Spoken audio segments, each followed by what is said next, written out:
Students, how are you all? I hope you all are fine and safe at home. This is your macroeconomics lecture and the chapter is foreign exchange rate.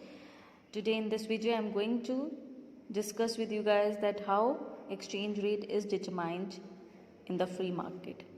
How exchange rate is determined in the free market. As we know that in flexible exchange rate system, the exchange rate is determined by the forces of market, demand and supply. Okay, so here as well, see, you can see this diagram. On x-axis we have taken quantity of dollars, on y-axis price of dollars in rupees have been taken. So this is a supply curve, this is the demand curve, this is the equilibrium exchange rate. Yes, so the point where demand and supply forces will meet, at that point exchange rate will be determined. At that point equilibrium exchange rate will be determined. So this is how we can say exchange rate is determined. इस तरह से exchange rate को determine किया जाता है. कैसे determine किया जाता है? जहाँ पर demand and supply meet करती हैं वहाँ पर exchange rate determine हो जाता है. And this exchange rate is known as equilibrium rate of exchange. और ये determination free market में है. ये डिटर्मिनेशन ऑफ एक्सचेंज रेट जो है फ्लेक्सिबल एक्सचेंज रेट सिस्टम में है, दैट इज फ्री मार्केट में है. Okay, you can see SS is the supply curve, DD is the downward sloping demand curve. Both curves are intersecting at each other at point E. This is the equilibrium point and OR is the rate of exchange, is the equilibrium rate of exchange. E जो है rate of exchange नहीं है, E is the equilibrium point. Equilibrium rate of exchange जो है that is OR. Okay, OR is the equilibrium rate of exchange. Now what will happen when equilibrium rate of exchange is not determined? It means if rate of exchange is above the equilibrium point और below the equilibrium point, तब क्या होगा? Okay, now let's see what happens when equilibrium rate of exchange is above the equilibrium rate. यानी above the equilibrium rate, यानी OR से OR2 अगर हम कहें OR से OR2 equilibrium rate हो जाता है, then how equilibrium rate is achieved? कैसे अचीव होगा? Now अगर OR से OR2 equilibrium exchange rate हो जाता है, यानी यहाँ पर we'll draw a line and this AB will show excess supply. Excess supply show करेगा, excess supply of foreign currency, goods and services नहीं है, excess supply of foreign currency. Supply कब इधर है? Yes, so excess supply of foreign currency show कर रहा है. Okay, अब क्या होगा जब फॉरेन एक्सचेंज रेट जो है राइज होगा फ्रॉम OR टू OR2, ठीक है, यानी फ्रॉम लेट्स से ₹60 टू ₹65, ठीक है, यानी हमारी करेंसी डेप्रिशिएट हो गई, इंडियन करेंसी डेप्रिशिएट हो गई in terms of foreign currency, in terms of dollars. ठीक है, it means dollar currency appreciate हो गई है ना.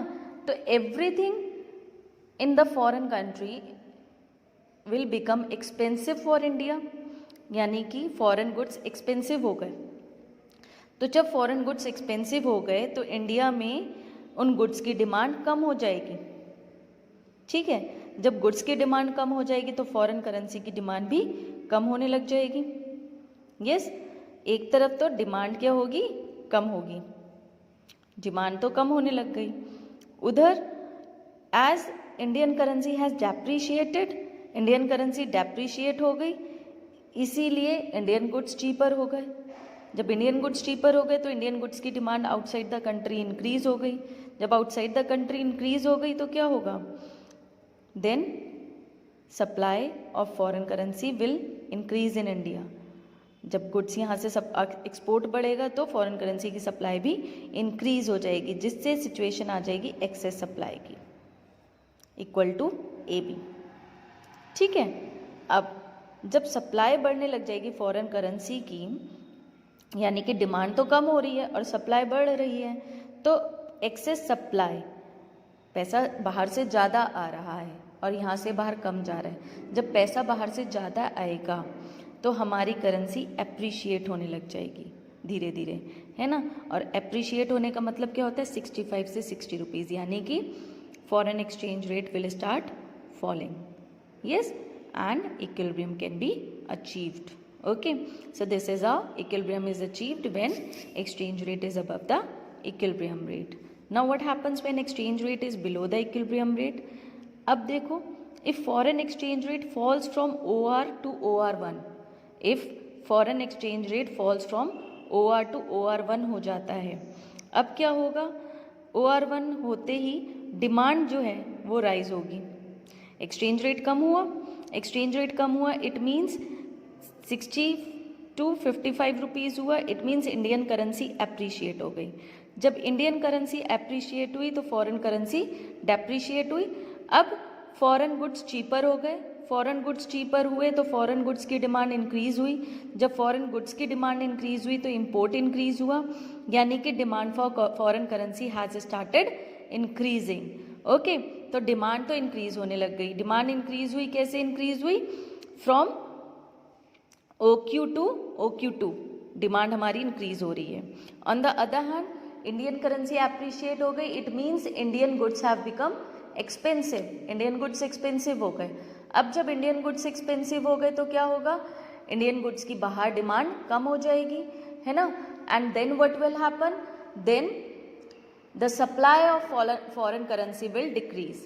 सप्लाई डिक्रीज होगी from OQ to OQ1. This is showing excess demand, RK is showing excess demand. It means demand is more and supply is less. अब जब demand ज़्यादा है, यानी यहाँ से बाहर पैसा ज़्यादा जा रहा है, बाहर से पैसा कम आ रहा है, then Indian currency will start depreciating. Indian currency क्या होगी? डेप्रीशिएट होने स्टार्ट हो जाएगी. Depreciation means rise in the exchange rate, है ना. यानी it will put the pressure, upward pressure, and exchange rate will start rising, and it will rise from OR1 to OR till equilibrium is achieved. So this is how we can say that equilibrium is achieved when exchange rate is above or below the equilibrium exchange rate. Okay, so this is all for today, students. I hope you understood this. Thank you and have a nice day.